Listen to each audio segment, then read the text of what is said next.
Pleasure to meet y'all at last, and welcome back to some more good old films I should have talked about years ago. Earlier today, I basically laid down my complete, total, honest point of view of The Suicide Squad 2021 as a bonus episode to this entire series, just like with many other times I've done so far. Now, you know what? That right there alone was quite possibly one of the greatest things to ever happen so far. Because maybe something else might take over and be even better. But now's the time that I go to talk about something for episode 49, which is How to Train Your Dragon 3. And at this point, I might as well at least talk a little bit about it, because at this point, it's already over 2 years old. So, it's been years, if you will, since that was released. But let's go a little ways back to the year 2010. There were a lot of big films that came out in the year 2010, with Toy Story 3 quite possibly being the best, as it grossed nearly $1 billion, thereby making it one of the greatest Pixar films ever, and quite possibly one of the best films to be released in 2010, other than maybe Inception, pretty much. But of course, How to Train Your Dragon got really big almost overnight. It practically saved DreamWorks from becoming a financial failure, in a way. It saved a lot of attendance numbers, kind of like with Harry Potter saving Universal's attendance numbers beginning in 2001 with The Sorcerer's Stone. But then of course, with How to Train Your Dragon Part 1, starring actors like Jay Baruchel, America Ferrera, and of course, Jonah Hill, and many others along the way, that was in fact a great film by any means. Quite possibly one of the best modern dragon films to ever be unleashed into the world. I was actually a lot more than just interested about it as a kid.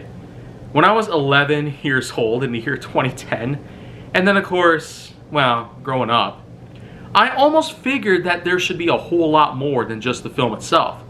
I kind of felt pretty bad that that was pretty much all we got. I almost felt like that there should have been a continuation for it, but we practically never got one. But in 2012, we were able to get an animated series that did sort of bring along the closest that we could have gotten to a natural continuation of the first movie itself. But then, believe it or not, there was actually a sequel that came by 4 years later. After I had turned 15 years old, I remember my grandparents taking me over to the theater to watch it. And man, it was amazing. At least for a sequel, the second film in the How to Train Your Dragon series, it did what it does as a sequel should. Continue the story, allow for some creativity to be put together, and of course, allow for some more character development, alongside with many other introductions that come by every now and then. But since then, well, you know what? There actually was a third film. I did not quite know about it up until it came up by surprise. When I started my job working with the Marcus Theaters Corporation in February 2019, there actually was indeed a third How to Train Your Dragon movie out by that point. I never quite expected something like that to happen, but yet here we pretty much are. It is in fact set quite a ways away, with the majority of the main characters having a lot of facial hair and pretty much being ready to not only be fully grown, but also to be real Vikings.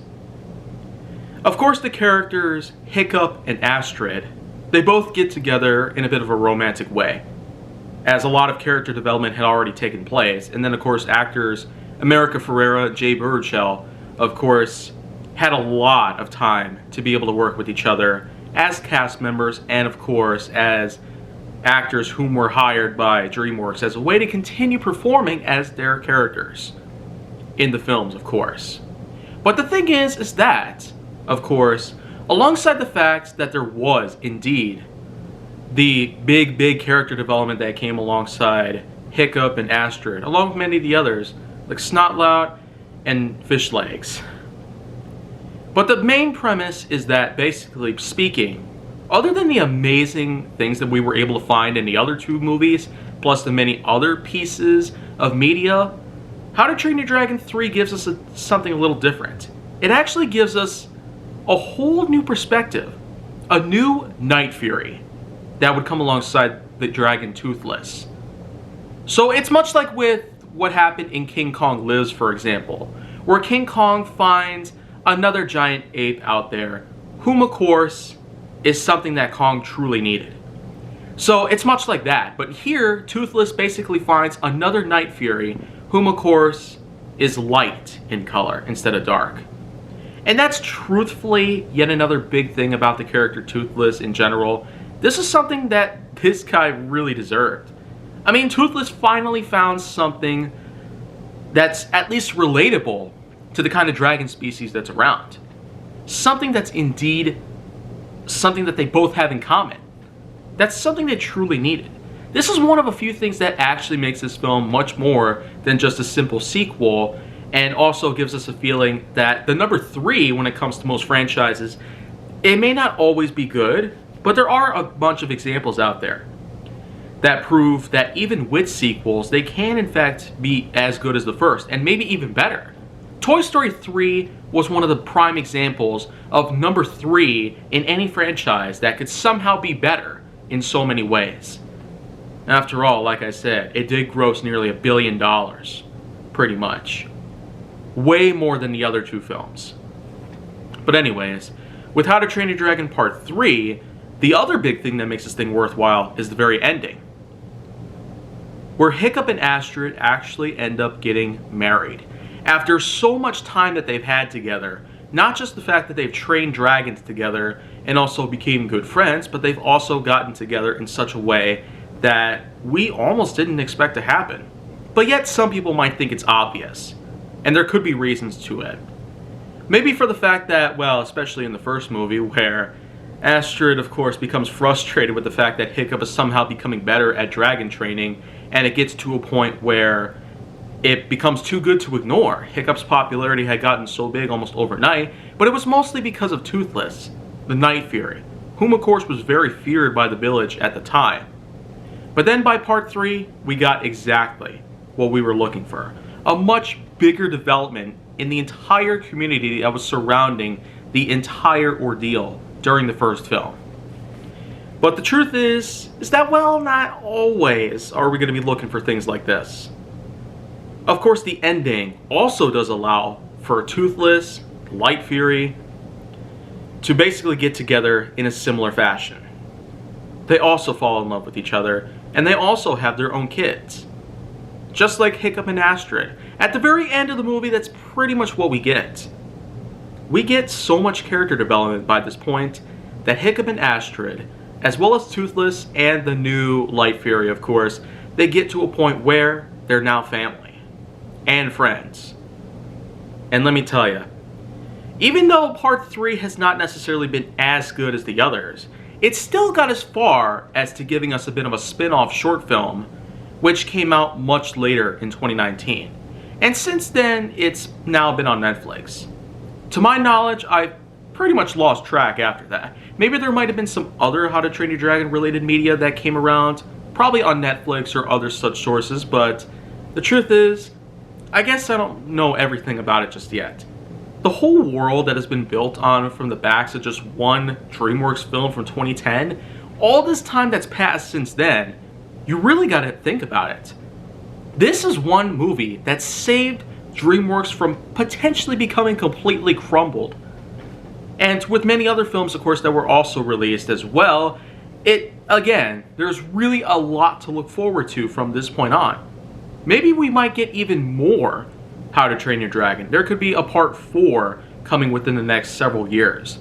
There could probably be even more than just what we've come to expect to see in theaters or otherwise.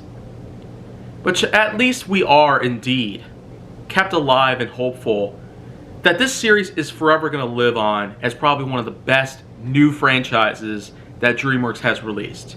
They got very big with the Shrek films, and then they got very big with the How to Train Your Dragon films.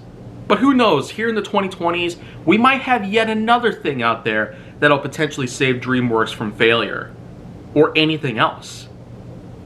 But at this point, I can't really be sure about it. So, right now, I don't really have a whole lot to comment on at this point. So, well, I guess that's just gonna cut it for right now. To give this a score, I unfortunately, of all the How to Train Your Dragon films in the main series that I was able to watch in theaters, I unfortunately could not get a chance to see the third one in theaters. Yeah, believe it or not, as ironic as it sounds, the fact that I actually had a job working with the Marcus Theaters, in which one of the big perks about it was that I was able to see movies for free anytime, anywhere, in any Marcus Theaters building around, I could never find an opportunity to watch How to Train Your Dragon 3 in theaters for free. I mean, that's very ironic. The fact that I was able to see the other two in theaters was fine, but I could never see the third one in theaters.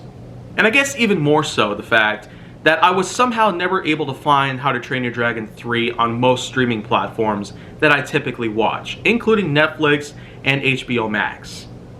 So, as disappointing as it is to me, a bit of a letdown in a way, if you really want to go there, I won't really go as far to say that this is in fact a bad sequel. It's pretty good for what it is, serving as the third film in the series and giving us an even bigger window for more possibilities for the franchise to grow even bigger. So, you know what? At least from what I've already gathered about it, 8.0 is probably going to be my best score that I will have to give to it overall. So, it's at least a good movie in general, a good window for a whole new way to build the world even larger than it already has been built over the past 10 years. But again, there's not everything is great about it. That's at least what I can gather. But at least it's worthwhile every step of the way. It at least shows you that DreamWorks really can, in fact, be a work of dreams put together. I don't know if that's actually going to be a possibility for a slogan, but you know what? If the company's slogan / claim were to be just that, then well, be sure to give me credit for that. But you know what though? It's probably time to move on. High time to get going on to some other projects that I will, in fact, have to work on even more so. So, if you want to see more go down on my channel, then make sure that you like, subscribe, comment, follow me on social media, and stay on the Hollywood side.